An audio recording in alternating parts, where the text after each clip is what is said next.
જય સ્વામિનારાયણ. વાઘો ને સુરવાળ સેલું ફૂલનું શિરે ધરી પાઘડી, કંદોરો કરકડા ચરણમાં તોડા તથા ચાંખડી, બાએ બાજુ કાજુ ફૂલના પૂરે ધરી ઉતારી શુભ આરતી સ્તુતિ કરી, રાજી થયા શ્રી હરિ. જય સ્વામિનારાયણ. હવે આજે 11 અને આપણે કહીએ ને પકવાનની પંક્તિ. 11ના દિવસે તો પકવાન ખાવાના હોય. એમ વચનામૃત ઘણી વખત થોડુંક કડવું લાગે. વર્તનની વાત, એમાં આપણે હમણાંથી જે વાત ચાલે છે એ બધે વર્તનની વાત, એટલે વર્તન થોડુંક વહમું થઈ જાય. પણ એકલા માલપુઆ ને ગુલાબજાંબુ ને જલેબી ને લાડવા ને જે ભાવતું હોય આપણને, તો એ જો એની એકલી પંગત હોય તો એ દર 11 આપણે થાય છે. હવે એમાં આપણે મહારાજના જનમંગળના નામ મુજબ બધા ચરિત્રોને ગાવાનો પ્રયત્ન કર્યો છે. આગળના મેં વચ્ચે થોડો સમય હતો તો આગળના લગભગ 3-4 એવા જનમંગળ સ્તોત્રના બધા ચરિત્રો મેં સાંભળ્યા.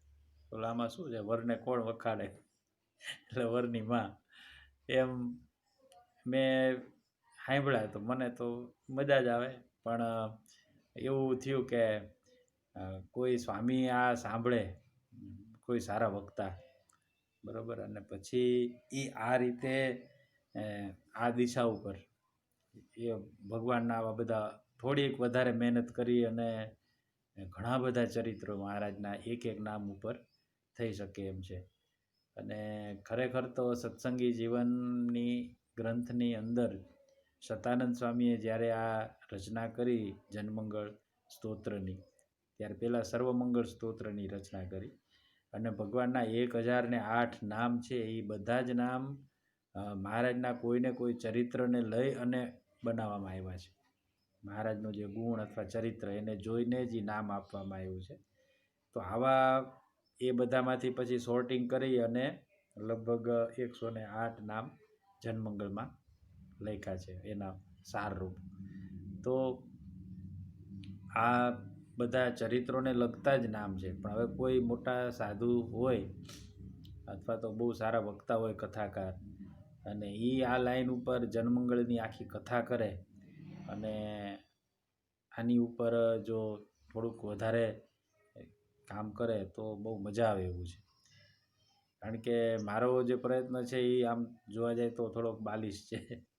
કારણ કે આપણને એક તો એટલા એક્ઝેક્ટ ચરિત્રો યાદ ન હોય, પછી નામ ને ગામ ને એના એક્ઝેક્ટ, અને મને તો જેમ યાદ આવતા ગયા એમ હું કહેતો ગયો. અને હું જ્યારે આ લખવા બેસું ત્યારે કથા કરવાની હોય તે પહેલાં એક કાગળમાં નામ લખી લો ને એની સામે મને જે ચરિત્ર યાદ આવતા જાય એવું લખતો જાઉં. ઘણી વખત તો એ ચરિત્ર પણ સેટિંગ ન થતું હોય, પણ મને એ નામ બોલવું ને યાદ આવે એટલે હું લખી નાખું, બરાબર. આમાં તો આપણો ઘરનો ડાયરો છે એટલે એવું છે. પણ આ એક દિશા સૂચન છે કે ઘણા બધા મોટા મોટા સંતો જો આ રીતે કરે તો આપણને બધાને બહુ અદ્ભુત વસ્તુ મળે એવી છે. આમાંથી બહુ મજા આવે.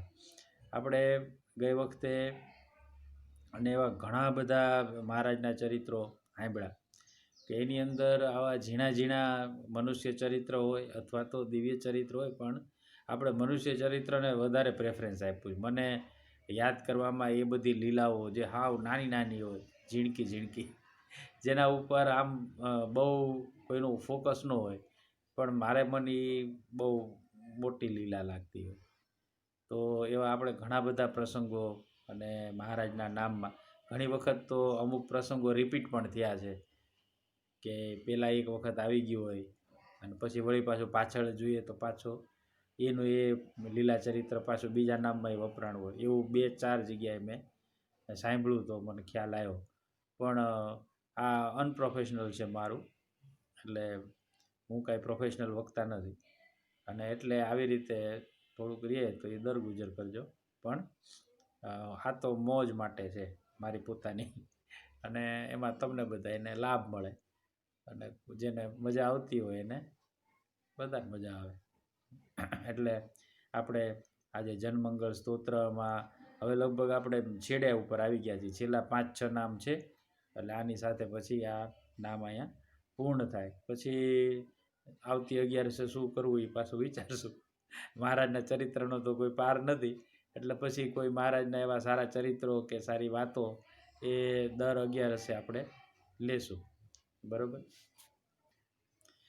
હવે આપણે ગઈ વખતે લગભગ યમદૂત વિમોચકાય સુધી આપણે વાત કરી હતી, અને ગોલીડાના પેલા રાજગર બ્રાહ્મણો 4 ભીમો રાણો એની બધી વાત કરી હતી કે યમદૂતોને કઈ રીતે મહારાજ તો કાઢી જ મૂકે, પણ મહારાજના પ્રતાપે ભગવાનના જે ભક્તો છે એ પણ યમદૂતોને કાઢી મૂકે. એની આપણે બહુ સરસ વાત બધા ચરિત્રોને કરી હતી.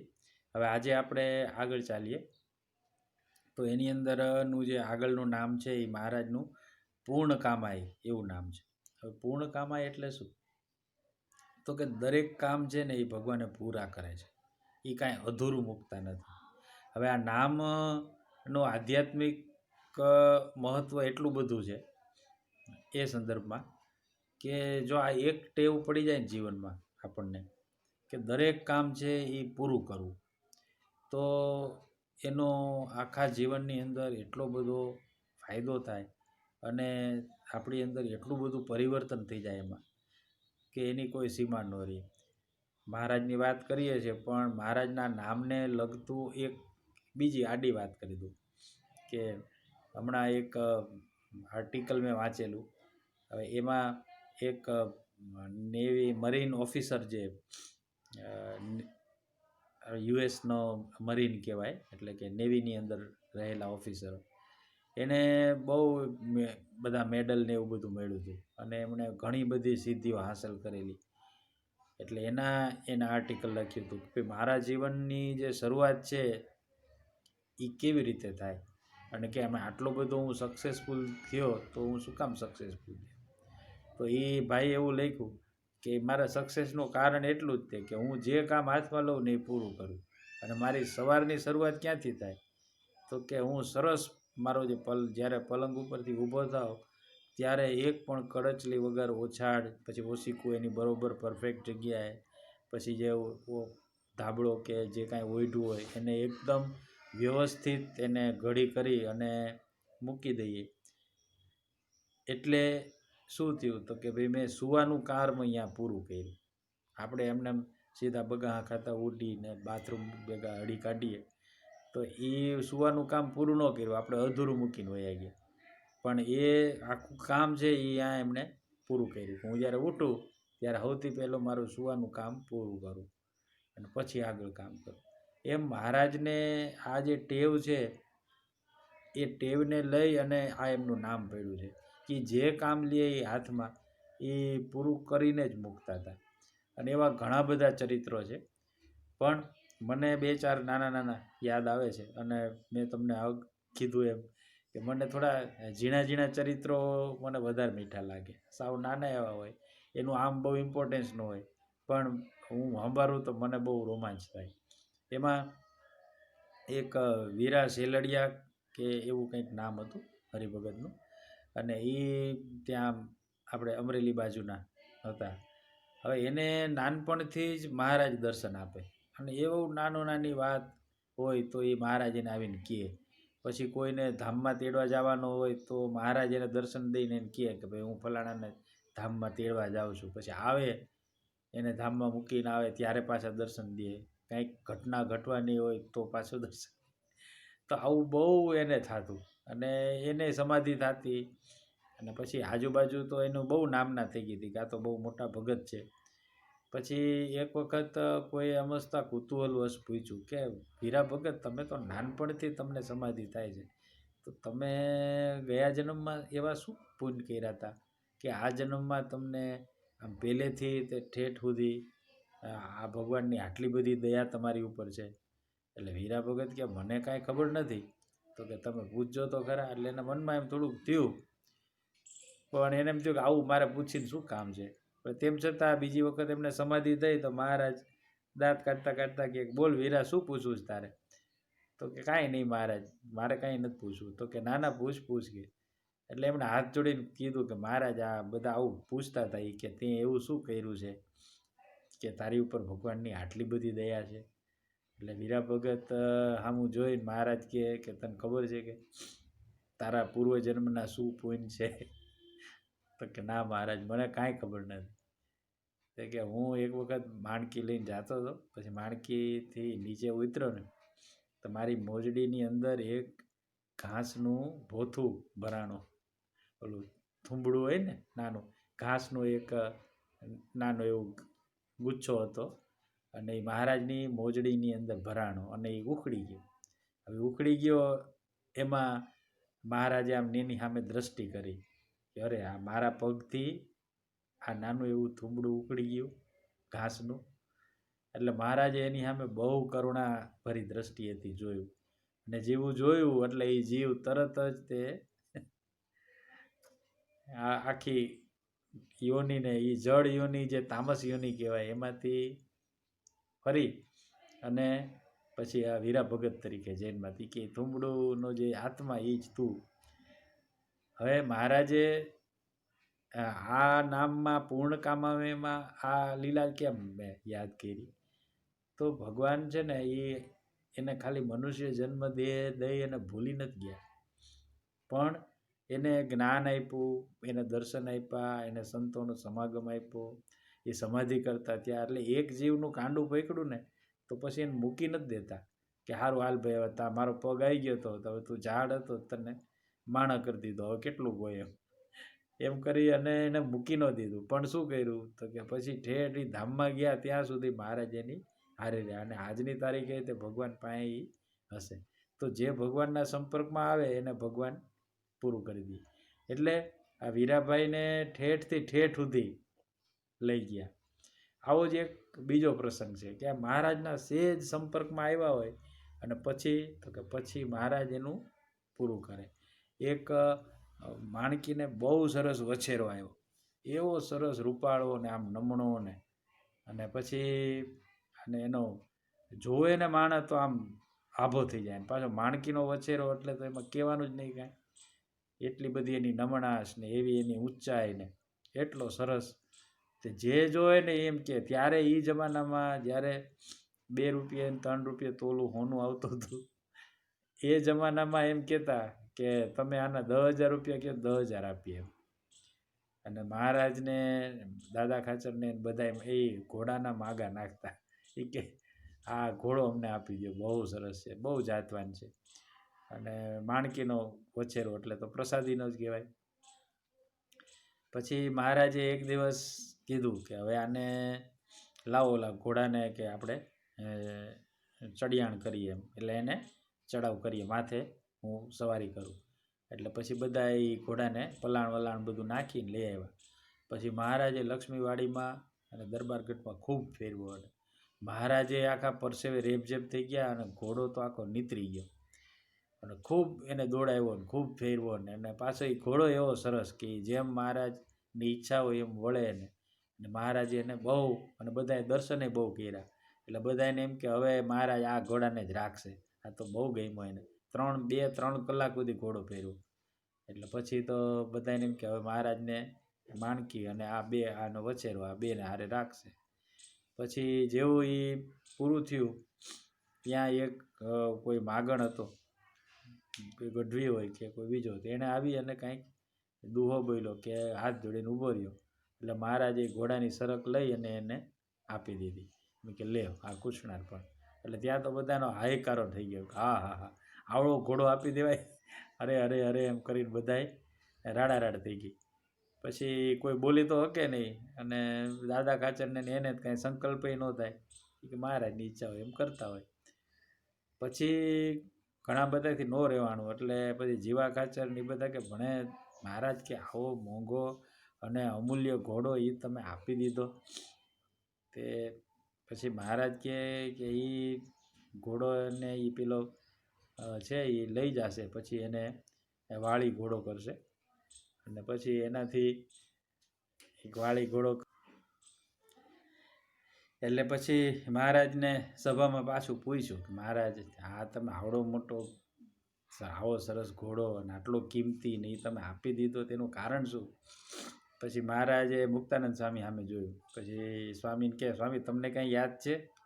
એટલે એમને તો હાથ જોડ્યા કે મહારાજ અમને તો કાંઈ યાદ નથી, કયા સંદર્ભમાં તમે વાત કરો છો? પછી મહારાજ કહે કે તમને યાદ છે સ્વામી, આપણે વડતાલ જતા હતા ત્યારે રસ્તામાં એક ગામનું નામ કીધું મહારાજે, એ હું ભૂલી ગયો.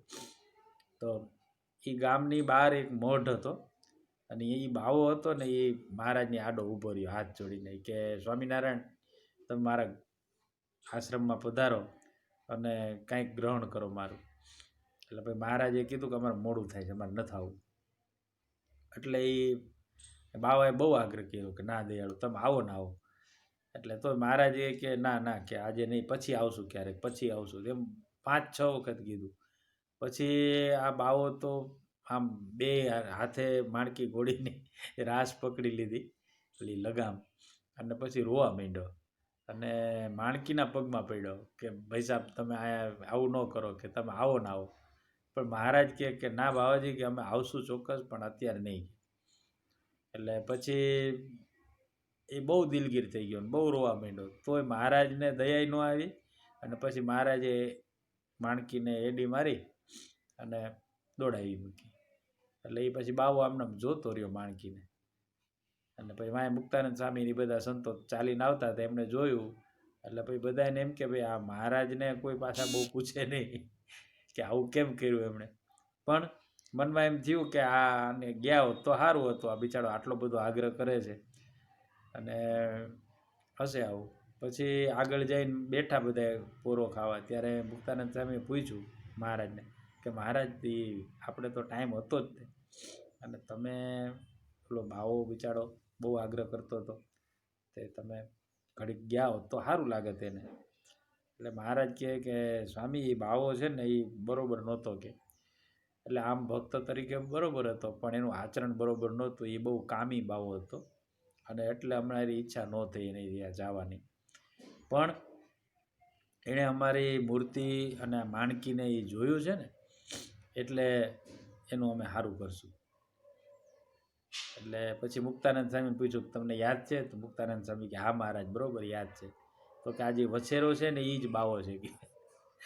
એ બાવો પછી એને દેહ મૂકી દીધો, અને પછી એને મેં આ માણકીનો એ વછેરો થયો, માણકીને જોઈ રહ્યો ને, એને બાવાના મનમાં એમ થયું હશે કે આ માણકી કેવી ભાગ્યશાળી કે એ જાનવર છે પણ એની ઉપર તો ભગવાન સાક્ષાત બેઠા છે. એટલે એવો એના મનમાં બહુ ભાવ થયો. અને પછી મહારાજે કીધું કે એને પછી અમે માણકીનો વછેરો કર્યો, અને હવે એની ઉપર અમે સવારી કરી, અમારો સ્પર્શ થયો, એટલે હવે એનું કલ્યાણ થશે. પણ અત્યારે તો પેલો એ એને ખૂબ ફેરવશે, અને જેને આપ્યો છે એ એને વાળી ઘોડો કરશે, એટલે એની બધી વાસનાઓ છે એ પૂર્ણ થશે, તૃપ્ત થશે, અને પછી એકાદ જન્મ લઈ અને ભગવાનના ધામમાં જશે. પણ કહેવાનો આખો ભાર શું છે કે એ એક ભગવાનની નજરમાં ચડી ગયો ને તોય ભગવાન એને મૂકતા નથી, અને એને પૂર્ણ રીતે જ્યાં લઈ જવાનું હોય ત્યાં લઈ જાય છે. એટલે જ આપણે શું કહીએ, પૂર્ણ કામાય. મહારાજે જ્યારે માંગરોળનો અંદર કામ શરૂ કર્યું વાવનું, એટલે મહારાજ કોઈ પણ કામ શરૂ કરે ને એટલે એનું ઠેઠ છેડો આવી જાય, પૂરું થઈ જાય, પછી ત્યાંથી નીકળે. એટલે વાવને ખોદાડવાનું કામ ચાલુ કર્યું તો મહારાજ ત્યાં રોકાણા, પછી વાવ ખોદાઈ ગઈ, પછી એની ઉપર પારાયણ કરી, પછી એનું મોટું એનું પૂર્ત કાર્ય એટલે અહીંયા મોટો ઉત્સવ કર્યો, પછી બધા એના બિલ ચૂકવી દીધા, અને બધું અંકે થઈ ગયું, પછી મહારાજ ત્યાંથી નીકળ્યા. એટલે દરેક કાર્ય, પછી દબાણનો યજ્ઞ હોય તો એમાં આવી રીતે, કે બધું ભેગા કરતા જાય, ભેગું કરી અને પછી આખો યજ્ઞ પૂરો થાય, બધા માણસો પોતપોતાના ઘરે જાય ત્યારે દરેક સંઘની પાસે મહારાજ જાય, બધાને પૂછે કે તમારે ખર્ચી છે કે નહીં, ભાતું છે કે નહીં, લીધું કે નહીં, કાંઈ ખોવાણું તો નથી ને, શું થયું, એમ એક કે એક સંઘના હજારો નહીં લાખોની સંખ્યામાં માણસો આવતા એ જમાનામાં. તો એ બધા માણસોને મહારાજે કાંઈક ને કાંઈક ખબર અંતર પૂછ્યા હોય, વાત કરી હોય, પરચો દીધો હોય અને એને આત્મીયતા દેખાડી હોય. અને એટલે જ આપણે શું કહીએ કે પૂર્ણ કામાય. હવે મહારાજના જો કાર્ય જોઈએ આપણે તો એ કાર્યની અંદર આપણને પૂર્ણ કામાય દેખાય. કે દાખલા તરીકે આ માંગરોળનું કાર્ય એમણે કર્યું, બરાબર. પછી તો કે આ મંદિરો કર્યા. હવે તમે વિચાર કરો કે એક સંપ્રદાયની સ્થાપના જો આપણે કરવી હોય તો એ 20-25 વર્ષમાં ન થાય, એ સૌકાઓ લાગે ને સદીઓ લાગે.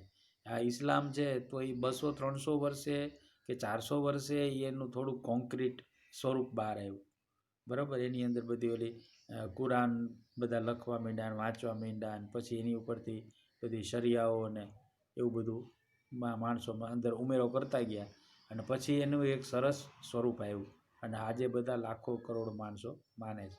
એ જ રીતે એ ક્રિશ્ચિયાનિટી છે તો એમાંય જીસસ ક્રાઇસ્ટને માનનારા એક જૂજ માણસો હતા, બરાબર, અમુક જ તે. પણ પછી ધીરે ધીરે એમના જે શિષ્યગણ ને પાદરીઓ થયા અને એમણે પછી એનો ફેલાવો ધીમે ધીમે શરૂ કર્યો. તો 200-300 વર્ષ પછી એનું કંઈક સરસ મોટું સ્વરૂપ દેખાણું અને પછી ધીરે ધીરે એનો ફેલાવો થવા માંડ્યો. પણ શ્રીજી મહારાજે જે કર્યું છે એ આપણે જોઈએ તો આપણને આમ અજુબો લાગી જાય કે રામાનંદ સ્વામી વખતે કેટલા મંદિરો હતા આપણા, એકેય નહીં, બરાબર. શાસ્ત્રો તો એકેય નહીં, સંતો તો કે 40 સંતો હતા. પછી તો કે એ બધાય પાછા આમ આપણે જેને કહીએ ને કે આમ પોતપોતાની રીતે વર્તનારા સંતો હતા, કોઈ યુનિફોર્મ નહોતું એમાં. હવે એ બધું મહારાજે આપણે એમ કહી શકાય કે 0 લેવલથી મહારાજે શરૂ કર્યું કે આ રીતે સંતો કર્યા, પછી મંદિરો બનાવ્યા, 9 તો મોટા શિખરબદ્ધ મંદિર બનાવ્યા, પછી શાસ્ત્રોની રચના કરી, કેવા અદ્ભુત શાસ્ત્ર, સત્સંગી જીવન, સત્સંગી ભૂષણ, ભક્ત ચિંતામણી, શ્રી હરિ દિગ્વિજય અને એવા અનેક શાસ્ત્રો. અને સૌથી મોટો હિન્દી સાહિત્યનો સૌથી મોટામાં મોટો ગ્રંથ, મહાભારત કરતાં પણ મોટો ગ્રંથ, બરાબર, 1 લાખથી પણ વધારે ચોપાઈઓવાળો હિન્દીની અંદર જો કોઈ ગ્રંથ હોય તો એ આધારાનંદ સ્વામીએ લખેલો એ શ્રી હરિચરિત્ર સાગર, લીલામૃત સાગર જે કહીએ ને, જ્ઞાન સ્વામીએ જેની કથા કરી સાગર કથા. તો તમામ આવા મોટા મોટા ગ્રંથોની રચના કરી. શિક્ષાપત્રી અને વચનામૃત તો આધ્યાત્મિક ક્ષેત્રે, ફિલોસોફિકલ ક્ષેત્રે એની કોઈ માપ જ ન થાય એવા અદ્ભુત શાસ્ત્રોની રચના કરી. પછી તો કે આખી એક પરંપરા ઊભી કરી કે ભાઈ આ મંદિર, તો કે મંદિરની અંદર ખાલી મંદિર કરીને મૂકી નથી દીધું, પણ એ મંદિરનું મેન્ટેનન્સ કેમ થાય તો એના માટે સંતોને, હરિભક્તોને પ્રેરણા કરી અને પછી એની અંદર એની આજીવિકાઓ બાંધી છે. એને ઘણા બધા ખેતરો ને વાડી ને જમીનો ને એ બધું અંદર લખાવરાયું અને સાથે સાથે એક આખી એવી વ્યવસ્થા ઊભી કરી કે ભાઈ મંદિરની અંદર આવેલો હર કોઈ અન્નથી મનુષ્ય એને અન્ન મળી રહે, એની સેવા પૂજા બરાબર, 5 ટાઈમ આરતી થાય અને એવું હજારો ઝીણી ઝીણી બાબતો છે કે જે આપણા મંદિરોની અંદર આપણને સ્પષ્ટ રીતે દેખાય. પછી તો કે એટલું જ નહીં પણ એક આખી પરંપરા ઊભી કરી. મહારાજને આમ અંદાજ હતો જ તે કે બીજા બધા સંપ્રદાયોની અંદર જોએ તો ખ્યાલ આવે કે આ તો હારા જેવા ગાદી હાટું થઈને ખૂન કરી નાખે છે, બરાબર. બહારના જે પરોક્ષના આપણે સંપ્રદાયો જોઈએ તો એની અંદર આજની તારીખે તે કાવા દાવા ને એ બધું બહુ ચાલે છે. તો મહારાજે કેવી સરસ શુદ્ધ પરંપરા ઊભી કરી કે ભાઈ આચાર્યની સ્થાપના કરી, 2 આચાર્ય, અને એમાંય તે પાછું સુંદર કેવું કર્યું કે આચાર્યને ગ્રહસ્થ રાખ્યા. એનો દીકરો સારો ગુણિયલ હોય એ આચાર્ય. હવે આચાર્ય એને સૌથી મોટી પદવી ગ્રહસ્થને આપી, પણ સાથે સાથે આજ્ઞા કરી કે તમારે અમારા સાધુઓને આદર થકી રાખવા. હવે આપણે ગ્રહસ્થ હોઈએ એટલે સ્વાભાવિક રીતે જ આપણને સાધુઓ પ્રત્યે આદર રહે જ તે, અને ભગવાનની આજ્ઞા છે એટલે સાધુઓને ગ્રહસ્થ તરીકે આચાર્ય મહારાજને આદર આપે તે કે ભાઈ આ અમારા ગુરુ છે. તો ગ્રહસ્થાશ્રમ અને સંન્યાસ આશ્રમ એ બેયને મહારાજે આમ એટ પાર કરી દીધા, એક સાથે લઈ આવીને ઊભા રાખી દીધા. એટલું જ નહીં, પણ ગ્રહસ્થાશ્રમની જે ગરિમા છે એ મહારાજે વધારી, અને એક એવો સુમેળ સાધ્યો કે આવી કોઈ કલ્પના જ ન કરી શકે. વલ્ભાચાર્યજીએ અને એમણે જે વલ્લભકુળની સ્થાપના કરી છે, પણ અહીંયા સંત એકેય નહીં. તમને આખો આવડો મોટો હવેલી સંપ્રદાય છે, લાખો અનુયાયીઓ છે, પણ એના સાધુ ક્યાં? તો એક નહીં, હમકાવાય નહીં, બરાબર. અને આચાર્ય પદ્ધતિ ખરી ત્યાં, પણ પછી ત્યાં તો કે ભાઈ દરેક સંતાન છે એ આચાર્ય. હવે એમાંય પાછા કેટલા વિભાગ થઈ ગયા, એટલે એનું કાંઈ આમ જેને કહીને કે મેળ ન રહે. પછી જે અમુક સારા હોય, અમુક નબળા હોય, પણ અહીંયા તો મહારાજે આખી વ્યવસ્થા કેટલી બધી સરસ ગોઠવી દીધી.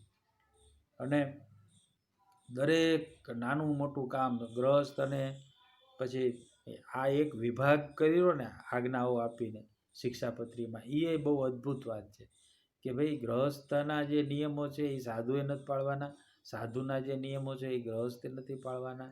રાજા તરીકે હોય કોઈ ગ્રહસ્થ તો એના અલગ ધર્મ છે, કોઈ વિધવા બાઈ હોય તો એના અલગ ધર્મ છે, સાધુના અલગ, બ્રહ્મચારીના અલગ. આ બધા એના નોખા નોખા નોખા ધર્મ કરી અને વિભાગ પાડી અને મહારાજે એ કામ આખું પૂર્ણ કર્યું. અત્યારે આપણા ધર્મની અંદર આ એકમાત્ર ધર્મ મેં એવો જોયો છે કે જેમાં ક્યાંય અસમંજસ નથી. બાકી આપણે કોઈ પણ ધર્મ લઈએ તો એની અંદર એટલા બધા પ્રશ્નો ઊભા થઈ શકે, અને એનો પછી વાંયથી કોઈ જવાબ જ ન આવે. કે ભાઈ આપણે તમે જૈનમાં જઈને પૂછો, બરાબર, તો જૈન શાસ્ત્રની અંદર એવું ગ્રહસ્થ આશ્રમની છૂટી જ નથી, અને સાથે સાથે પાછું સ્ત્રીઓનો મોક્ષ થાય એવી કોઈ શક્યતા જ નથી. તો સમાજનો એક 50% વર્ગ છે એ આખો મોક્ષમાંથી બહાર જ વયો જાય, આઉટ ઓફ કોર્સ થઈ જાય. એને એનો પછી પુરુષ તરીકે જન્મ થાય ને પછી એનો મોક્ષ થાય.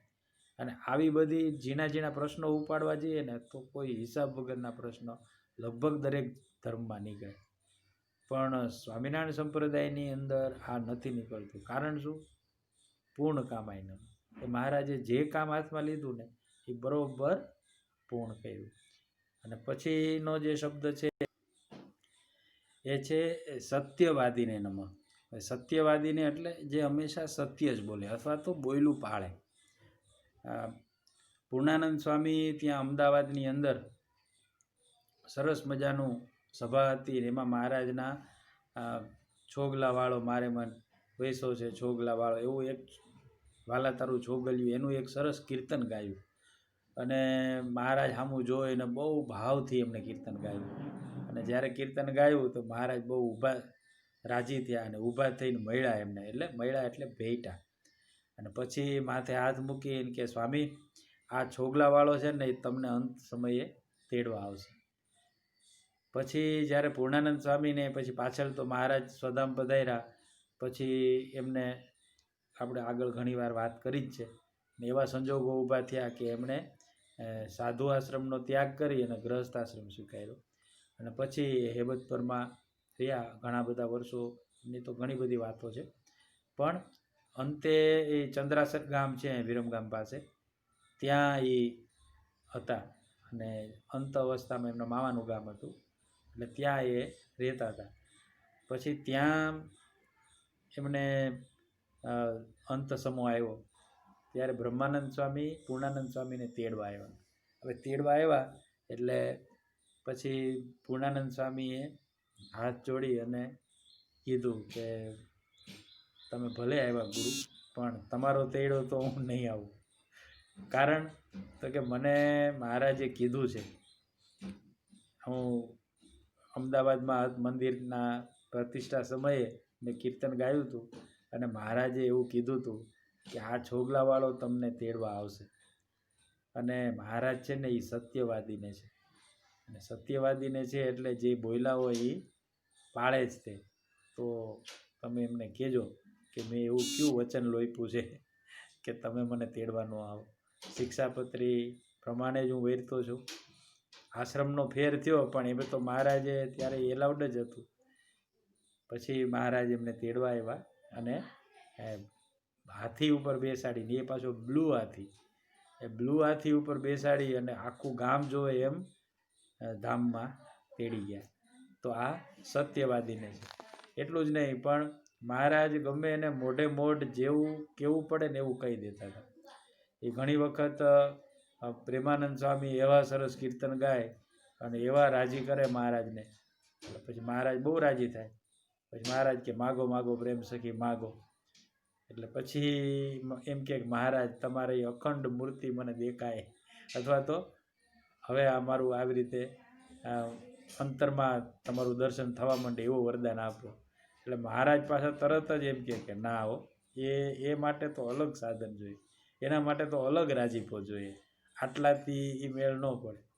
એ જ રીતે અખંડાનંદ સ્વામીનું વૃત્તાંત છે. મહારાજ કે વ્યાપકાનંદ સ્વામી કે અખંડાનંદ સ્વામી, મને નામ યાદ નથી રહ્યું, પણ એ કેટલું ફરીને આવ્યા મહારાજના, અને મહારાજ આમ ઢોલિયા ઉપર બેઠા હતા. એટલે પછી એમણે પગ ચાપવા માટે મહારાજના ચરણને આમ અડ્યા. ત્યાં મહારાજે પગ હંકોરી લીધો, એટલે મહારાજે જે લાંબો પગ હતો એ આમ પલોઠી વાળીને બેસી ગયા. એટલે પછી અખંડાનંદ સ્વામીને આંખમાં આંસુ આવી ગયા. એ કે મહારાજ અમે તમારી આજ્ઞા લઈ અને દેશ વિદેશમાં ફરીએ છીએ અને આટલા બધા કષ્ટો સહન કરીએ છીએ, અને તમે અમને એક ચરણની સેવા તો આપો એમ. એટલે એમને આમ આંખમાં રીતસરના આંસુની ધાર થઈ. એટલે પછી મહારાજ કહે કે સ્વામી, એક મુસાફર હતો અને એ એક ઓસરી હતી, કોઈક દુકાનની આગળ ઓસરીનો જેવો ભાગ હોય. હવે અહીંયા રાત્રે આવીને એણે જોયું કે દુકાન બંધ હતી અને વરસાદ જેવું હતું. એટલે એ ઓસરીમાં બેઠો અને રાતે ક્યાં પસાર કરી. પછી સવારે એક જગ્યાએ એક સાવણી પડી ગઈ અને એમ થયું હું અહીંયા સૂતો છું, તો લાવો ને આટલું સાફ કરી નાખું. એટલે એની આખી ઓસરી છે ને બરાબર હરખી વાળી અને સાફ કરી. હવે જ્યારે સાફ કરી ત્યાં એ દુકાનનો માલિક ત્યાં આવ્યો અને એણે જોયું કે ઠીક આ ભાઈ સાફ કરે છે બધું. એટલે બહુ રાજી થયો કે હા સરસ સરસ હો, તમે ક્યાંય સૂતા અને આ દુકાન સાફ કરી દીધી, બહુ સારું. પછી એણે દુકાન તો સોનીની દુકાન હતી, એટલે દુકાન ખોલી અને પછી અંદર બેઠા અને ઓલો હાથ જોડીને સામે ઊભો રહ્યો. એટલે શેઠને એમ કે હું આને કંઈક આપું. કે બોલો તમને શું આપું? તો કે કાંઈ નહીં, કે અધવણ સોનું આપી દો, કે ખાલી 10 કિલો સોનું આપો. એટલે પછી મહારાજે આ વાત કરી અખંડાનંદ સ્વામી કે સ્વામી તમે કહો છો ને કે અમે તમારા આટલી આજ્ઞાઓ પાલન કરી, સંન્યાસ લીધો ને ફર્યું, તો કે આ બધું તો હંજવારી કાઢ્યા જેટલું છે, અને અમારા ચરણની સેવા તો છે ને એ અધમણ સોના જેવી છે, કે એમ કોઈને ન મળે. કહેવાનું શું કે ગમે એવો સામે મોટો હોય તો મહારાજ ચોખ્ખે ચોખ્ખું કહી દેતા હતા કે ના આમ નહીં, આમ જ. પછી તો સ્વામીએ કીધું કે મહારાજ તમારી એવી કઈ આજ્ઞા છે કે જેની અંદર અમે ફેરફાર કર્યો છે, અને અમારે મારા હૃદયમાંથી જે તમે છો એ તમારો જે નિશ્ચય છે કે તમે ભગવાન છો, એ નિશ્ચય તો તમે કાઢી શકો એમ નથી. તો પછી મહારાજ બહુ રાજી થયા અને પછી મહારાજે 2 ચરણની સેવા આપી કે આમાં સ્વામી. પણ આ લીલા એટલા માટે કરી હતી કે બધાને ખ્યાલ આવે કે આ બહુ દુર્લભ છે ભગવાન એમ. એટલે સત્યવાદીને ની અંદર આ વાત આવે કે જે મોટા સંત હોય એને કહેવા જેવું હોય એ તો કહી જ દે. પછી સ્વરૂપાનંદ સ્વામીનો એક હતો કે સ્વરૂપાનંદ સ્વામીનો હંમેશા મહારાજે બહુ મહિમા કીધો છે, અને ગુણાતીતાનંદ સ્વામી, ગોપાળાનંદ સ્વામીની બધા એટલો બધો સ્વરૂપાનંદ સ્વામીનો મહિમા કહે.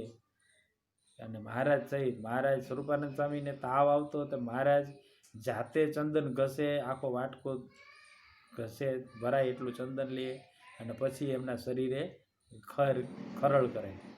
તો આટલો બધો મહિમા સ્વરૂપાનંદ સ્વામીનો. અને પછી બધાએ કહે કે મહારાજ તમે શું કામ આમને હાટું અમને આજ્ઞા કરો ને, અમે તૈયાર કરી પછી તમે ચોપડજો. તો મહારાજ કહે ના મને મજા આવે છે, આવા મોટા સંતની સેવા ક્યાંથી મળે. તો આટલો બધો મહિમા જાણતા હતા, પણ પછી સ્વરૂપાનંદ સ્વામીને જ્યારે થોડીક બીમારી વધી ગઈ અને એમને અંદર થોડું બળતરા થવા માંડી, એટલે પછી મહારાજને કે મહારાજ આમ દુઃખ થાય છે કે અંદરથી ચારે બાજુ શરીરમાં કે બહુ પીડા થાય છે. કે મહારાજ કહે કે દાદા ખાચરના નળિયાનું ધ્યાન કરો. તો એ એક આખી અદ્ભુત વાત છે કે આવા મોટા અને સિદ્ધ મુક્ત હતા એને મહારાજે ચોખ્ખા શબ્દોમાં કહેતા કે ભાઈ તમે જે આત્મજ્ઞાન છે ને એ બહુ કામ નથી લાગતું, પણ ભગવાનના સંબંધવાળી જે વસ્તુ છે ને એ જ કામ લાગે. તો તમે દાદા ખાચરના નળિયાનું ધ્યાન કરો તો તમને અંતરમાં સુખ થશે. ટૂંકમાં મહારાજે ક્યાંય બાકી નથી રાખ્યું, એ સત્યવાદીને જ છે. લોજમાં આવ્યા અને તરત મુક્તાનંદ સ્વામીને કીધું કે સ્વામી આ ગોખલો છે ને એ તમારી દિવાલમાં બાકોરું નથી પણ ધર્મમાં બાકોરું છે, અને આને તમે પુરાવો નહીતર આમાં એ નહીં રહી. પછી સાંજે કથા કરવા બેઠા તો પાછું કહી દીધું કે સ્વામી આ સ્ત્રી પુરુષની ભેગી સભા હોય એમાં ધર્મ કેમ વંચવાય, તો અમે અહીંયા નહીં રહી. તો મહારાજે આ સત્યવાદીને કે કાંઈ પણ હોય તો એ ચોખ્ખે ચોખ્ખું સ્પષ્ટ રીતે જે હોય એ કહી દેતા હતા. અને એના હવે રમૂજી પ્રસંગો બને. મહારાજનું સત્યના ઘણીવાર આ ભુજ જતા હતા નિષ્કુળાનંદ સ્વામીને લઈને, લાલજી સુથારને લઈને. પછી અત્યારે જે આપણે સામખિયાળી છે એ સામખિયાળીના એરિયામાં એમને એક ચોર મળી ગયો સામે, એટલે એણે આવીને પછી આમની જડતી લીધી બધું, અંદર તો કાંઈ પૈસા તો નીકળ્યા નહીં. પછી હારે થોડુંક ભાતું હતું સુખડીને એવું બધું, તો પછી ઓલો ચોર તો એ બધું લઈને વયો ગયો. થોડેક આગળ ગયો તો ચોર મહારાજે ઓલા ચોરને કીધું કે એ ચોર અહીંયા આવી ગયો, ભલામણ કે તને ચોરી કરતા નથી આવડતી. હા લાલજી સુતારની મોજડી જો કે એની અંદર બધું પહેર્યું છે કે. પછી એમને મોજડી કઢાવી તો એની અંદર બધી ઓલી ગિન્નીઓ હતી હોના મોરો, તો એ 8-10 કઢાવી અને પછી ઓલા ચોરને દીધી. તો એ ચોર રાજી થતો ગયો. પણ આવા સત્યવાદીને કહી દઈએ કે અમે આ ચોરી કરવા આવ્યો છે, આપણે તો માણસ હોય તોય ના પાડે. તો પણ મહારાજ તો સત્યવાદીને નમ. પછી ગુણગ્રાહીને નમ. ગુણગ્રાહીને એટલે ગુણ ગ્રહણ કરે. આપણે બહુ સરસ શ્લોક છે, સાચો બોલતા મને નથી આવડતો, પણ એવું છે શરણાગત પાપ પર્વતમ ગણિત્યાન ત્વદીય સદ્ગુણમ અણુમપ્ય તુલહી મન્યતે સહજાનંદ ગુરુ સદા ભજે સદા. એટલે કે પોતાના આશ્રિતનું જે પાપ છે એ કેવા હોય તો કે પર્વત જેવા હોય. તો એ પર્વત જેવા પાપને એ અણુ માત્ર ગણે છે, અને એક નાનો એવો સદ્ગુણ હોય, કાંઈક નાની એવી વાત કરી હોય, કાંઈક નાની એવી સેવા કરી હોય, તો એને મોટું પર્વત જેવડો માની લે છે. એવા અમારા સહજાનંદ ગુરુ છે. તો આપણા મહારાજ એવા જ છે કે આપણે નાનું એવું કાંઈક કર્યું હોય ને તો એ મહારાજ એટલું બધું એનું માની લે કે એની આપણને એમ થાય કે હવે તો બસ મહારાજ એમ. આપણા પોતાના જીવનમાં તમે જુઓ તો આપણને એવા અનેક પ્રસંગો જોવા મળે દરેક વ્યક્તિને કે આપણે મહારાજ માટે શું કર્યું હોય તો કે ક્યારેક કાંઈક નાની એવી સેવા થઈ ગઈ હોય, ક્યારેક કાંઈક હરખા દર્શન થઈ ગયા હોય, તો એટલામાં જ એ મહારાજ આપણને કેટલું બધું આપે છે અને એનું કોઈ માપ નહીં. પણ આપણે 2-3 આને લગતા પ્રસંગો જોઈએ તો એક પ્રસંગ બહુ સરસ છે. મહાપુરુષદાસ સ્વામીની વાતોમાં એ લખ્યું છે કે મહારાજ એક વખત મહાપુરુષદાસ સ્વામી જામનગરમાં હતા અને એમણે કીધું કે જૂનાગઢના નવાબ છે ને એ ગુજરી ગયા, ધામમાં ગયા, અને મહારાજ એને વૈકુંઠ ધામના લઈ ગયા અને મૂકીને આવ્યા. હવે મુસ્લિમ રાજા હતો. મુસ્લિમ હોવાના લીધે શું છે કે આ બકરી ઈદ ને એવું બધું હોય અને માંસ મટન ખાવાનું હોય એ ચાલુ રહે. પછી એક કરતાં વધારે બૈરા હોય એટલે વ્યભિચારે પણ થોડો ઘણો ચાલુ રહે. અને આપણે જેને કહીએ કે બધી વાતે પૂરા, એમ બધી વાતે પૂરા હોવા છતાં મહારાજે એને તેડવા આવ્યા અને નાક આગળ રૂમાલ રાખી અને એને લઈ ગયા. એટલે સભામાં મહારાજ બેઠા હતા એટલે મહારાજ આમ નાક પાસે રૂમાલ રાખ્યો. એટલે પછી બધા કહે કે કેમ મહારાજ કંઈ વાસ તો આવતી નથી ને તમે કેમ રૂમાલ રાખ્યો? એટલે મહારાજ કહે કે અમે ઓલા નવાબને તેડવા ગયા હતા અને એને દારૂ પીધો હતો એટલે પછી અમને વાસ આવી. હવે એને દારૂ પીધો તોય તેડવા ગયા. એટલે મહારાજને એ ગમતું નહોતું, તેમ છતાં કર્યું. એટલે પછી પૂછ્યું બ્રહ્માનંદ સ્વામી એની કે મહારાજ આટલી બધી દયા એની માથે કેમ કરી? તો કે એમાં એમ છે કે એનો જે દિવાન હતો, એ દિવાન કે નાગર દિવાન હતો, એ બહુ આપણો દ્રોહી હતો. અને અમારી જ્યારે સવારી નીકળી ત્યારે એણે કીધું, ભલે એક હરિભક્તે કાકડી આપી મહારાજને. એટલે મહારાજ હાથી ઉપર બેઠા બેઠા એ કાકડી આમ કાઢી અને ખાવા માંડ્યા. એટલે પછી ઓલા દિવાન કહે કે જો આને બધા ભગવાન કહે છે, પણ આને કાકડી ભાળી નથી. આ બધાની વચ્ચે સવારીમાં એ બેઠા બેઠા કાકડી ખાય છે, તો બોલો આને આપણે ભગવાન કહેવાય? ત્યારે નવાબે એવું કીધું કે તમને તો ખબર નથી પડતી, પણ આને જ ભગવાન કહેવાય કે આટલા હજારો માણસોની વચ્ચે મોઢું કોનું ખુલે? કોઈની તાકાત નથી કે આ બધાની વચ્ચે ખાઈ શકે. અને આ ખુદા જ હોવા જોઈએ, કે ખુદા છે ને એ અલમસ્ત હોય, એ બિંદાસ હોય, એને કોઈની તમા ન હોય. અને એ ખુદા હોય તો જ એ આવું કરી શકે. એટલે એને બહુ ગુણ આવ્યો મહારાજને. અને આ એક ગુણ લીધો તો આપણે શું કહીએ, ગુણગ્રાહીને. તો એનું મહારાજે કલ્યાણ કર્યું અને એને વૈકુંઠમાં મૂકીને આવ્યા. અને વૈકુંઠ ધામના દરવાજે એને દરવાન તરીકે રાખ્યા છે. આજની તારીખે તમે કોઈક જાઓ જોઈ લેજો, બરાબર. એ નવાબ જે છે જુનાગઢનો દિવાન, અલા નવાબ, એ અત્યારે આજની તારીખે વૈકુંઠ નામના દરવાજે એ દરવાન તરીકે એને મહારાજે લીધો. અહીંયા એનું એટલું બધું સુખ હોય, બરાબર. આમ જોવા જઈએ તો આપણે તો કોઈ મેળ જ ન આવે. પછી આવો જ એક બીજો પ્રસંગ છે કે અમદાવાદના કલેક્ટર હતા, હવે નામ તો પાછું મારે લોચા જ થાય બધા, એ ભૂલી ગયો. પણ જેણે આપણને આ ઘણી બધી એ જમીન આપણને નરનારાયણ દેવની આપી. પછી એને જ્યારે અંત સમય આવ્યો ને ત્યારે મહારાજે આવી રીતે એને દર્શન દીધા. એની સ્ત્રી છોકરા એ બધાએ દર્શન કર્યા. અને પછી મહારાજ એને ધામમાં લઈ ગયા. નહીંતર એ શિકાર કરવા જતો અને શિકારી હતો. અને એક વખત શિકાર કરતાં કરતાં હરણિયા મારતો હતો ને એમાં એક વાઘ છલાંગ મારી અને હાથી ઉપર આવી ગયો, જેની ઉપર આ બેઠો હતો. અને પછી મરી જાય એવું હતું. આ વાઘ એને મારી નાખ્યા, પણ ભગવાને દર્શન દઈ અને એની રક્ષા કરી હતી. તો આજે ડનલોપ સાહેબ, પછી આવા જે અંગ્રેજો ભગવાનના સંપર્કમાં આવ્યા, તો એ બધા પછી પાછળથી તો એમનું જીવન સદાચારી થઈ જ ગયું હતું. પણ આગળના હિસ્સામાં એમને આ દારૂ પીવો કે માંસ ખાવું એ એમના માટે બહુ કોમન વાત છે. પણ તેમ છતાંય મહારાજ ગુણગ્રાહીને, એટલે કે નાનું એવું કંઈક કાર્ય કર્યું હોય તો યાદ રાખી અને મોક્ષ કરે. આપણા ભક્ત ચિંતામણીમાં અને બીજામાં આવા હજારો પ્રસંગ છે આપણા સત્સંગની અંદર પ્રચલિત, કે પેલા ડોશીમાં એ ગાર કરી, પૈસા લઈને ગાર કરી હતી, પણ બહુ હેતથી ગાર કરી હતી. તો મહારાજ એને તેડવા આવ્યા અને કે સ્વામિનારાયણ તમે અહીંયા ક્યાંથી? હું તો તમારી ભગત નથી. તો મહારાજ કહે કે ભાઈ તે મારી ઓલી ગાર કરી હતી ને અમારા ઘરમાં, ઓલા અમારા મંદિરમાં, એટલે હું તેડવા આવ્યો. તો નાનું એવું કાર્ય કર્યું હોય તો મહારાજ મૂકતા નથી. વડોદરામાં એક બેન હતા, એમને સંતોએ બધાએ પધરામણી કરી હતી. અને પછી એક કીર્તનની કડી યાદ રહી ગઈ. તો વાલા તારું છોગલિયું એનું જ કંઈક કીર્તન હતું. હવે હરિવર એ કીર્તન યાદ નહીં રહ્યું. તો એ પાઘનું જ હતું એક કીર્તન. તો એ કીર્તન ગાતા ગાતા એ બેનને એટલું કીર્તન યાદ રહી ગયું. તે આખો દી હાલતા ચાલતા બસ એ એક કીર્તનની એક કડી જ ગાય રાખે. મહારાજ પછી છેલ્લે તેડવા આવ્યા. એ કે બે મેં તો કોઈ દી તમારી ભક્તિ કરી નહીં, પણ કે તમે કેવું કીર્તન ગાતા હતા ને કે પાઘડી બાંધી ત્રિલોક થકી ન્યારી, તો કાંઈ હું એમ ઓળખાણ આપી અને પાછા લઈ ગયા. તો મહારાજ ગુણગ્રાહીને છે. પછી ગતસ્મિયાય નામ. ગતસ્મિયાય એટલે શું? કે જેને વિસ્મય નથી થતો. ગત વિસ્મય એટલે કે જેનો વિસ્મય વયો ગયો છે.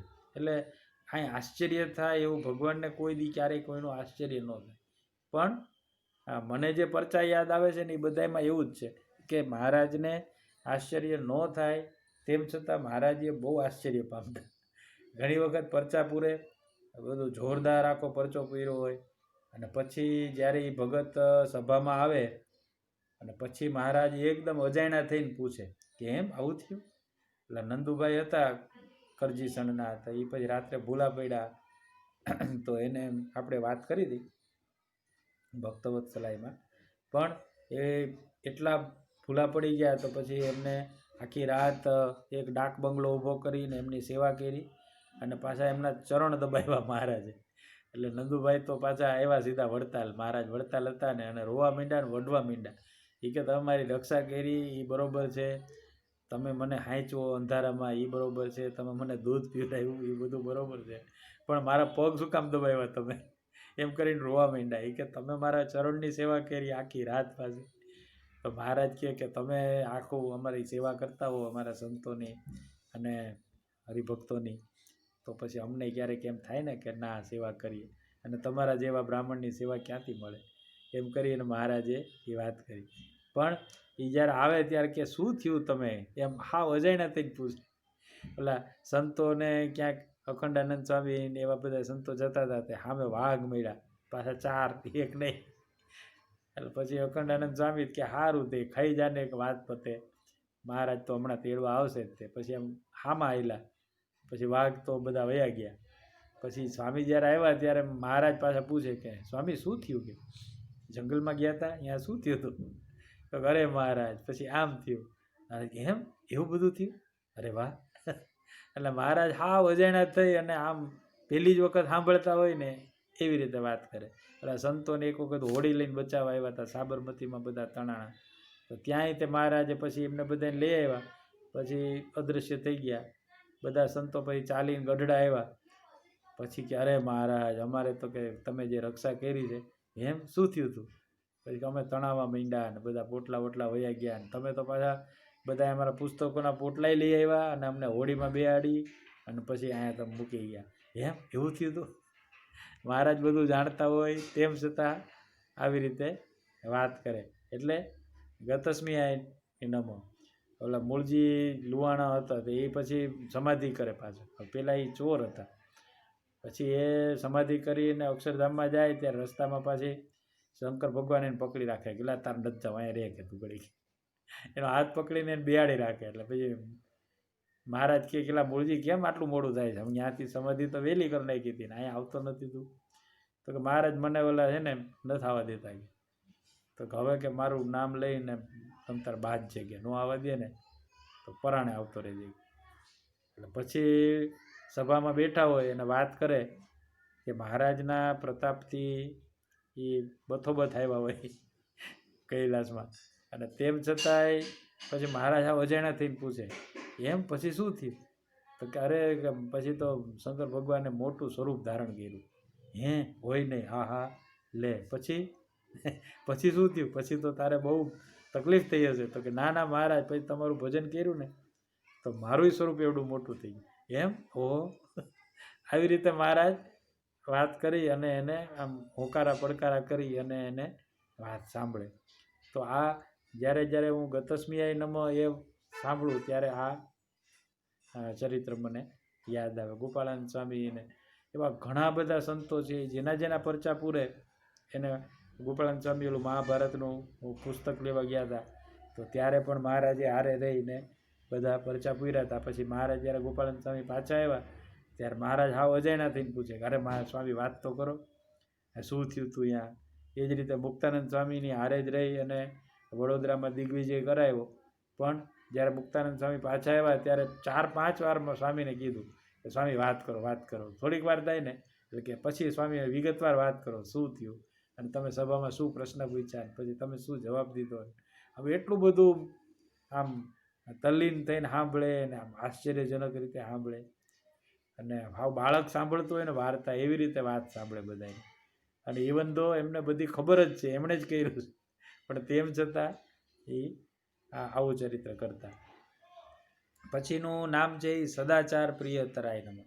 એટલે કે સદાચાર છે એ ભગવાનને બહુ ગમે છે. સાદી રીતે રહેવું, સરળ રીતે રહેવું, કોન્ફ્લિક્ટલેસ, ક્યાંય પણ ઘર્ષણ થાય ને એ મહારાજને ન ગમે. એના આપણે ઘણા બધા જોયા છે. પણ અ, એક પ્રસંગ આપણે ફરીથી કહી દઉં કે મહારાજ ગઢડાની અંદર અ, કોઈ એક બિરાજતા હતા અને એ કોઈ એક કાઠીનો દીકરો હતો. એણે ગઢની રાંગ ઉપર બેઠેલા, એટલે ગઢ દરબાર હોય ને કિલ્લો, એની ઉપર દિવાલ ઉપર, અને ત્યાં વાત કરતાં કરતાં એ થૂઈકો આમ સાઈડમાં જોયા વગર. હવે નીચે જૈનના સાધુઓ હાલ્યા જતા હતા. હવે એની ઉપર આ થૂક પડ્યું એટલે પછી તો ઓલાએ તો દેકારો કરી નાખ્યો. એ કે આ સ્વામિનારાયણના સત્સંગી બધા થૂકે અમારી માથે. એટલે પછી તો બધા મહાજનો ભેગા થઈ ગયા. તો મહારાજે ત્યારે તરત જઈ અને મહાજનો પાસે ગયા અને મહારાજે પાઘડી ઉતારીને માફી માંગી. એ કે અમારા સત્સંગીએ આવું કર્યું, એવું ન કરવું જોઈએ અને ભૂલથી એવું થઈ ગયું છે, તો અમે તમારી માફી માગીએ. એમ કરીને મહારાજે પાઘડી ઉતારી. ત્યાં તો બધા પેલા ઊભા થઈ ગયા કરે, હં સ્વામિનારાયણ તમે તો ભગવાન છો અને તમારામાં આટલી સરળતા, ભગવાન છો એટલે જ હોઈ શકે આટલી બધી સરળતા. અને એમ કરીને પગમાં પડ્યા અને બધાએ પછી હડતાલ પાછી ખેંચી લીધી અને સરળતાથી રહ્યા. પણ આ આખાની અંદર દેખાડે છે શું મહારાજ? તો કે મહારાજને છે ને સદાચાર બહુ પ્રિય છે. સદાચાર પ્રિયતરાય નમો. પછી એક બીજો સદાચાર એ મહારાજને બહુ ગમે કે ભાણ ખાચર, ભડલીવાળા ભાણ ખાચર છે. તો મહારાજ ભડલી ગામના દરવાજે પાદરે આવતા હશે ક્યાંક ઘેલા સોમનાથથી કેમ, અને અહીંયા વડલા નીચે બેઠા હતા. હવે પછી મહારાજને ખબર પડી કે ઓલા ભાણ ખાચર છે એ દર્શન કરવા આવે છે. હવે ભાણ ખાચરને દાદા ખાચરને હરખું બને નહીં, એટલે એમને કંઈક ખેતરનો વિવાદ હતો, એટલે નાના મોટા ઝઘડા થઈ રાખતા હતા. તો પછી મહારાજને ખબર પડી કે ભાણ ખાચર આવે છે અહીંયા.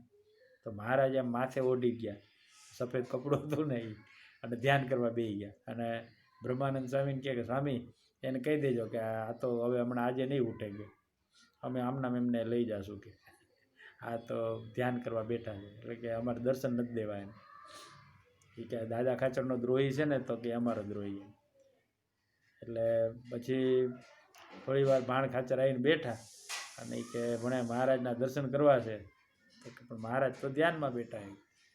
તો કે સારું. પછી બેઠા અડધી કલાક જેવું. તો કે હવે ક્યારે ઉઠશે? એટલે સંતોને તો મહારાજે કહી જ રાખ્યું હતું, એટલે કે હવે ઉઠશે નહીં કે. પણ પછી બ્રહ્માનંદ સ્વામીને દયા આવી ગઈ કે આ દરબાર આમ હારો છે, પણ હવે બિચારાનું મોક્ષ બગડશે અને એને મનમાં અવગુણ આવશે કે સ્વામિનારાયણ આવ્યા મને દર્શન ન દીધા, અને આ જીવને પછી તો ભગવાનના ક્યારે મેળ આવશે. એટલે બ્રહ્માનંદ સ્વામી હળવેકથી મહારાજ પાસે બેઠા કે મહારાજ આ ભાણ ખાચર આમ ભલે થોડાક ક્રોધી છે અને દાદા ખાચર હારે થોડોક ડખો થયો, પણ બ્રહ્મચર્ય બહુ સારું પાળે છે મહારાજ. એને બ્રહ્મચર્યનું એવું વ્રત છે, એથી અખંડ બ્રહ્મચર્ય પાળે છે. તો મહારાજ કે હે એમ કરીએ ને મારેથી આખો પડદો કાઢી નાખ્યો, ધોતી હતું એક ઉતારી લીધું. પણ આની અંદર દેખાય છે શું? સદાચાર પ્રિયતરાય. મહારાજને આવો સદાચારી માણસ હોય ને બહુ ગમે. તો મહારાજને એ જે થોડોક ગુસ્સો હતો એના માથે, તો એ એક બાજુ મૂકી દીધો અને બહુ રાજી થયા કે એમ તમે બ્રહ્મચર્ય પાળો છો, તો હું બહુ રાજી છું. એમ કરીને મહારાજે એને દર્શન દીધું. તો શિક્ષાપત્રીની અંદર આપણે જોઈએ તો શિક્ષાપત્રી આખું એક શાસ્ત્ર છે. એ કેવું છે? તો કે સદાચારનું જ શાસ્ત્ર છે, કે અમારા સત્સંગીએ ક્યાંય થૂકવું પણ નહીં. તો એ આ સાન્ટા ડોમિંગોને આ જે મેયર હતા ને, એણે જ્યારે આ શિક્ષાપત્રી વાંચી તો એ એટલી બધી અભિભૂત થઈ ગઈ. એ બેન હતા, તો એ કહે કે આવો તો મેં ક્યાંય ધર્મ સાંભળ્યો જ નથી, જોયો જ નથી, કે જે પોતાના અનુયાયીઓને ક્યાં થૂકવું ને એની પણ એક સ્પષ્ટ સૂચના આપી છે, આમ કરાય ને આમ ન કરાય. અને આ બધું શું છે? તો કે ભાઈ પહેલાં તમે સદાચાર રાખો અને પછી તમે ભગત થાઓ. પહેલાં માણસ થાઓ અને પછી ભગત થાઓ. એટલે આ 2-3 ચરિત્રો મને યાદ આવે છે. પછી 2 નામ રહ્યા છે, પુણ્ય શ્રવણ કીર્તિનાય નમ અને સર્વમંગલ સદરૂપનાના ગુણવેષ્ટ ચિતાય નમ. હવે પુણ્ય શ્રવણ કીર્તિનાય અને આ બેનો આમ થોડોક સરખો જ અર્થ છે, પણ જેની કીર્તિ સાંભળીએથી પુણ્ય થાય અથવા તો સુખ આવે, તો એને પુણ્ય શ્રવણ કીર્તિના ઇનામ મળે. જેમના યશોગાન અને કીર્તિ આપણે સાંભળીએ તો આપણને ઘણું બધું પુણ્ય થાય. તો આવા આપણે અનેક પ્રસંગો જોયા છે ભગવાનના. અને આ જન્મંગળ સ્તોત્ર કરવાનો હેતુ પણ એ જ છે કે જ્યારે આપણે ભગવાનની કથા કરીએ, મહારાજના લીલા ચરિત્ર બોલીએ, તો મહારાજ છે એ આપણી ઉપર બહુ રાજી થાય. અને લીલા સાંભળતા સાંભળતા આપણને બધી પીડા નાશ પામી જાય. ગમે એવી દુઃખ આવ્યું હોય અને તમે ભક્ત ચિંતામણી વાંચો તો દરેક દુઃખ છે એ ભક્તની ચિંતામણી, એટલે એ ચિંતામાંથી તમને મુક્ત કરી દે. મનવાંછિત ફળ આપનાર શું છે? તો કે પુણ્ય શ્રવણ કીર્તિના. એટલે કે ભગવાનની જે કીર્તિ છે, ભગવાનના જે લીલા ચરિત્રો છે એ કેવા છે? તો કે ભક્ત ચિંતામણી, એટલે કે ચિંતામણી જેવા છે. તમારે કાંઈ પણ જોતું હોય મનવાંછિત ફળ, તો ભગવાનના લીલા ચરિત્રોનું ગાન કરો એટલે તમને એ મળી જાય. તો એવા ઘણા બધા લીલા ચરિત્રો છે, પણ એમાંથી એકાદ જો આમ તરત યાદ આવે એવું છે તો ખૈયા ખત્રીનું કયું ગામ, હવે ત્યાં મહારાજ હતા અને પછી ત્યાંથી મહારાજ નીકળ્યા અને ભુજ બાજુ જતા હતા. તો ત્યાં એક ઘાંચીની ઘાણી હાલતી હતી. હવે ઘાણીમાં ત્યાં બળદની જગ્યાએ લગભગ બધે બળદ જ હોય, પણ આણે ઊંટ બાંધેલો. હવે ઊંટ છે ને બિચારો હાવ દુબળો થઈ ગયેલો અને ભૂખ્યો બહુ જ, પણ ઓલો ઘાંચી હતો ને એને ફેરવ જ કરે, એટલે બિચારો હાવ દુઃખી થતો ફરતો. તો શ્રીજી મહારાજે જોયું ને, એટલે સંતોને કે સંતો અહીંયા આવો, તમારી જોડી લાવો અહીંયા. પછી જોડી લઈને આવ્યા ને એટલે બધા એને કે અહીં ઢગલો કરો કે, એટલે બધા એના જોડીની અંદર રોટલા અને બટકા અને રોટલીઓ ને એવું બધું. તો એ બધું મહારાજે લીધું અને ઓલાને કહે કે તારો ઊંટ ઊભો રાખ, બિચારો બહુ ભૂખ્યો છે. હવે ભગવાન તો અંતર્યામી, એટલે એને ખબર કે આ ભૂખ કેટલું હશે, જો એ નહીં આને દઈને તો હાળું મરી જાય. એટલે મહારાજે અહીંયા ઊભા રહ્યા અને પછી એલા ઊંટને પોતાના હાથેથી રોટલા ખવડાવ્યા. હું જ્યારે વિચાર કરું ને તો મને આમ જળજળી આવી જાય કે આ દયાના સાગર કેવા છે ભગવાન. એ પ્રાણી છે બરાબર, પણ એને હાથેથી રોટલા કરે. અને એ ઊંટના ભાગ કેવા કે એ ભગવાન સામે એને મોઢામાં બટકા દીધા મહારાજે. અને મહારાજે એ બધા સાધુઓની જોડીમાંથી રોટલા લઈ અને એ ઊંટને ખવડાવ્યા. અને ઓલો કે હવે હું ખવડાવીશ, તો કે ના હું ખવડાવું છું, એમ કરી અને પોતાના હાથેથી એ રોટલા ખવડાવ્યા. પછી સાધુઓને આજ્ઞા કરી કે બધા એક બબે રોટલા ઊંટને ખવડાવો. તો ત્યારે તો મોટું મંડળ હતું, તો એને ખવડાવ્યા. પણ કહેવાનો આખો જે ભાવાર્થ છે એ શું છે કે મહારાજની આવી કીર્તિ એ બધા સાંભળે. પછી એ જ્યારે પેલો ઘાંચી હશે, બીજાને કોઈને વાત કરતો હશે, તો શું વાત કરતો? હા, એ કે જે સ્વામિનારાયણની દયા, આમ મારા ઊંટને ખવડાવ્યું એમને, બોલો. એ માણસને તો ભૂખ્યો ન જોઈ શકે, પણ જનાવરને ભૂખ્યા નથી જોઈ શકતા એમ. તો આવી રીતે એ વાત કરે. પછી આવું જ નથી, એક પંચાળા પાસે મહારાજે બધાને, પંચાળાની આજુબાજુનું કોઈ પંથકનું ગામ છે, ત્યાં બધાને બોલાવ્યા. એ કે બોલો શું જમવું છે તમારે? તો કે અમારે કે આ તમારા મોહનથાળ ફોમથાળ ને ગાંઠિયા ને એ બધું અમને ન ભાવે. તમારે અમને જમાડવું હોય ને તો કે સેલણ જમાડો. તો મહારાજ કે સેલણ એ શું વળી? તો કે મહારાજ આવી રીતે કે ભાત હોય, સરસ મજાના ચોખાનો ભાત રાંધે, પછી એમાં કે ઢીલો ગોળ નાખે અને પછી એમાં નાખે ઘી, અને એ કે જે જામો પડી જાય ખાવાનો, કે હા હબડકા બોલાવીને ખવાઈ ગઈ.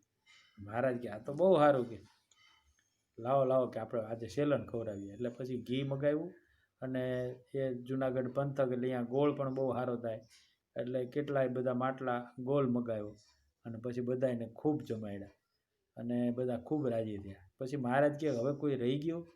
તો કે ના મહારાજ, અહીંયા તો કોઈ રહી ગયું નથી, બધાને તમે ધરવી દીધા છે. મહારાજ કે ના જોવો જોઈએ, ગામના ભાગોળે બધા ઉતરા છે એને આપણે જોઈએ. તો કે હા મહારાજ, ત્યાં થોડાક બધા પેલા વણઝારા જેવા આવ્યા છે, તો એ વણઝારાઓ બધા ઉતરા છે, એટલે એમને ભૂખ્યા હશે. મહારાજ કે બોલાવો એને. પછી આખું ટોળું એક હતું, એ 25-30 જણા એ બધાને બોલાવી આવ્યા. પછી મહારાજે પોતાના હાથે પીરજો. હવે એમના ભાગ કેવા, તો મહારાજે બધાને સેલણ પીરસું અને પછી આગ્રહ કરીને ઘી પીરસું. આમ જનરલી કેવું હોય ખબર છે કે આવી રીતે ભિખારી કે એ કોઈ માગણ આવે તો પછી આપણે કે આ બધું અહીંયા પડ્યું ને અહીંથી લઈ લ્યો, આમ આઘું મૂકે અને પછી એ આઘા વયા જાય અને પછી આપે કે આ લઈ જાઓ અહીંથી બધું, અને બહુ તિરસ્કારની રીતે આપે. પણ શ્રીજી મહારાજ એવું ન કર્યું. મહારાજે શું કર્યું, એકદમ પ્રેમથી બધાને પંગત કરીને બેહાડ્યા અને મહારાજ હાથે પીરસ્યું અને બધાને ઘી આપ્યું, ગોળ આપ્યો, ભાત આપ્યા અને પછી માથે ઘીની ધાર કરી. અને આ ઘી પીરસવું પહેલાંના જમાનામાં ઘીની બહુ વેલ્યુ હતી, એટલે બહુ હાંચવીને માણસ વાપરતા. તો પછી આમ છૂટા મોઢે તો આ ગરીબ માણસને તો કેદી ઘીનો મેળ પડે, પણ ભગવાને આગ્રહ કરીને બધાને આપ્યું અને બધાએ બે પેટ કરીને ખાધું એમ કહેવાય ને. તો બધાએ ખૂબ ખાધું અને પછી જે એક ગઈઢો માણસ હતો એને ધરાઈને એને સેલણ બહુ ભાવે એટલે એને ધરાઈને ખાધું સેલણ. અને મહારાજે તેને ખૂબ આગ્રહ કરીને 5-6 વખત પીરસું અને ઓલાએ જમ્યો. પછી એને દાઢમાં રહી ગયું કે આહા, આવું તો કોઈ ખવડાવ્યું જ નહીં.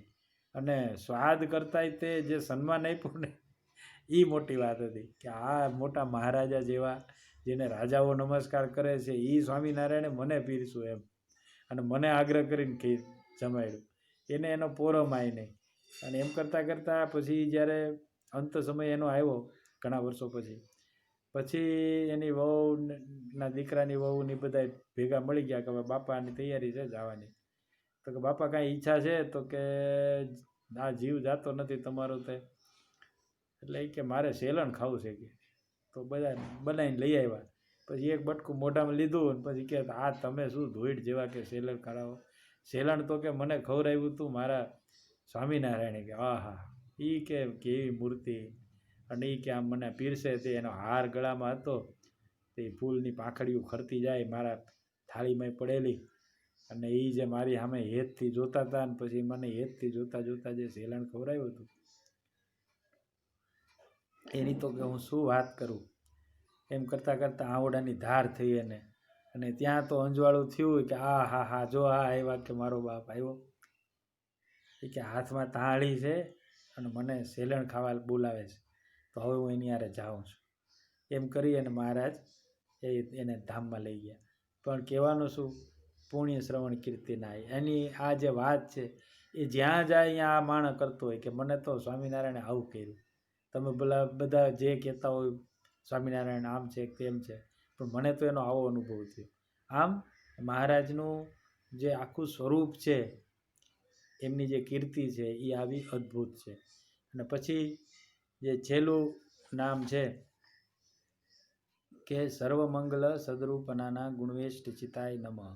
એટલે કે ભાઈ મહારાજનું બધું જ મંગળરૂપ છે, કે એમના બધા ગુણ છે ને એ મંગળરૂપ છે, એમનું સ્વરૂપ છે એ મંગળરૂપ છે, અને એમની ચેષ્ટાઓ છે એ પણ મંગળરૂપ છે. મહારાજે એક ગામમાં ગયા હતા ને પછી પ્રસાદી આપી અને પોતાના થાળની પ્રસાદી આપી, એટલે કે એઠી પ્રસાદી આપી. એ જમતા હતા તો કંઈ પૂરી હશે કે લાડવો હશે તો એમ ખાય અને જે દરબાર હતા ને એમ કે લ્યો દરબાર પ્રસાદી. હવે આ તો દુર્લભમાં દુર્લભ પ્રસાદી કહેવાય. પણ ઓલાના મનમાં એમ કે હવે આ એઠું મારે ક્યાં ખાવું, એટલે એણે આમ હાથમાં લઈ લીધી અને પછી એ ઘરે ગયા. પછી એને થયું કે આ એઠું ખાવું એના કરતાં હું આ ભેંસને નથી, એટલે એણે ભેંસને આપી. એટલે ભેંસ ખાધું અને કિલો તોડાવ્યો એણે. એટલે પૂછડું ઊંચું કરીને ધોઈડી આખી ભેંસ ગામ વચ્ચેથી, અને પછી મહારાજ સામે જઈને ઊભી રહી અને એક નજરે મહારાજના દર્શન કરવા માંડી. તો પ્રસાદી એટલે નાની એવી વસ્તુ જે ભગવાનના સંબંધને પામે એ કેવી થઈ જાય તો કે નિર્ગુણ થઈ જાય. અને નિર્ગુણ થઈ અને ભગવાનના ભક્તને અથવા તો બીજાને નિર્ગુણ કરી નાખે. નાની એવી ચેષ્ટા હોય.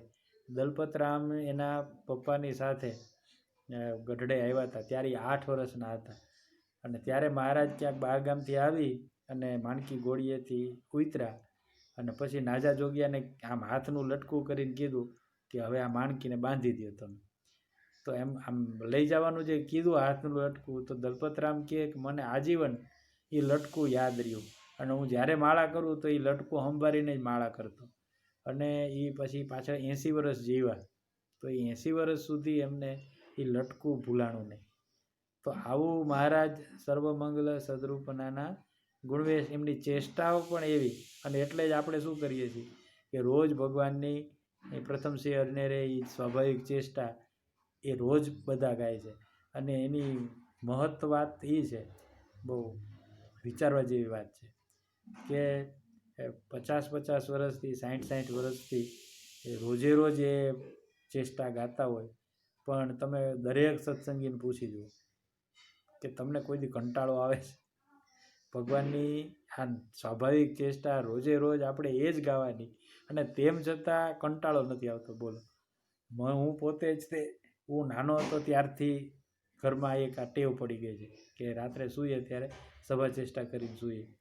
પણ એ સભા ચેષ્ટા કેટલા વર્ષોથી કરીએ છીએ, પણ તો કોઈ દી કંટાળો નથી આવતો કે ભાઈ હવે આવી રીતે આ મહારાજ આમ કર લઈ માળા કરમાં ઘસતા, ક્યારેક મીચી રે નેત્ર કમળને સ્વામી, એ રોજે રોજ આપણે એ જ ગાઈએ તોય આપણને કંટાળો નથી આવતો. શું કામ? કારણ કે એ સર્વમંગલ સદરૂપનાના ગુણવેષ્ટ ચેતા, એની ચેષ્ટાઓ પણ મંગળરૂપ છે. એમના બધા ગુણ છે એ મંગળરૂપ છે. ગુણ તો આપણે ગાયા 107 ગુણ, આ બધા એક એક નામમાં આવા અનેક અનેક ચરિત્રો રહ્યા છે. અને આ બધા ગુણ છે એ ભગવાનના મંગળરૂપ છે. ત્યાં સુધી કે ભગવાનને સંબંધ પામેલી છડી એ કોકને અડાડે તો સમાધિ થઈ જાય. મહારાજને રૂમાલ મુક્તાનંદ સ્વામીને આપ્યો હતો કે આ રૂમાલનો એક છેડો અડાડશો એટલે સમાધિ થશે, અને બીજો છેડો અડાડશો તો સમાધિ ઉતરી જશે. મહારાજ જે ચાકડી પહેરીને ચાલતા હતા માંગરોળમાં, તો એમની પછી બધા જોઈ અને સમાધિ થઈ જાય તો બધા બી જતા હતા. એમ થાય કે આ કંઈક થઈ જાય, સારું ભૂરકી નાખે છે. એટલે પછી મહારાજને નીકળે ને એટલે કરફ્યુ થઈ જાય, બધા દોડીને ઘરમાં વયા જાય અને બાયણા બંધ કરી લે. હવે તોય મહારાજે કે આમ ન હાલે, કે એક કામ કરો કે અમારા જે મોજડી છે ને એમાં ઘૂઘરી નાખો. એ ઘૂઘરી જે સાંભળે ને એનો ઝણઝણાટ રવ, તો જે ઘૂઘરી નો અવાજ સાંભળે ને એને સમાધિ થઈ જાય.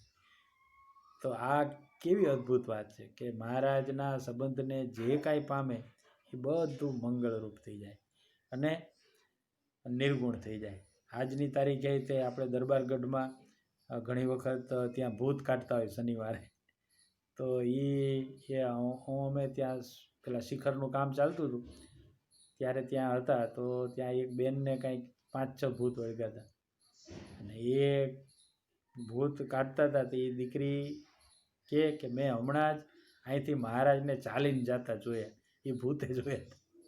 એટલે બધા કે અહીંયા, તો કે હા હમણાં કે મહારાજ અહીંથી ચાલીને ગયા. તો કે શું પહેર્યું હતું? તો એ ભૂતે આખું એક્ઝેક્ટ વર્ણન કર્યું કે મહારાજે આવા વાઘા પહેર્યા હતા અને પગમાં કાંઈ નહોતું પહેર્યું, કે ઉઘાડા પગે જતા હતા. એટલે મહારાજ દાદા ગાંઠના દરબારમાં આજની તારીખે તે ઉઘાડા પગે ફરતા હોય એવા કેટલાય દર્શન થયા છે. તો આ કેવી અદ્ભુત વસ્તુ છે કે એ એમનું દરેક વાત છે એ મંગલરૂપ છે. એ જે વસ્તુ એને સ્પર્શ કરે અડે એ બધું જ નિર્ગુણ થઈ જાય છે. એટલે આપણે આ સાથે જનમંગલ નામાવળી પૂરી થઈ, અને સાથે સાથે આપણી એક આ સિરીઝ પણ પૂરી થઈ કહેવાય કે જનમંગલ નામાવલીના બધા નામ આપણે પૂરા કર્યા. પણ આ બધા કથાઓને આની એટલી બધી ઓથેન્ટિક તો ન જ કહેવાય, એટલી બધી તો શું જરાય ઓથેન્ટિક ન કહેવાય. પણ આ બધા ચરિત્રોને યાદ કરીએ, આ બધા ચરિત્રોને સંભાળીએ તો બીજું બધું થાય કે ન થાય પણ સુખ બહુ આવે અને મજા બહુ આવે. તો આશા રાખું છું કે તમને બધાને ખૂબ મજા આવશે. આ બધું સાંભળજો. પછી આવા કોઈ ચરિત્રો કે લીલા કે કંઈક યાદ આવે તો એ આપણે આલો કમેન્ટ બોક્સ છે ને એની અંદર કમેન્ટમાં લખી નાખવું કે ભાઈ આ નામની આરે આ લીલા પણ સેટ થાય એવી છે. તો આવી રીતે યાદ કરતા રહેજો અને સાંભળતા રહેજો અને મારી ઉપર રાજી રહેજો. બરાબર? જય સ્વામિનારાયણ.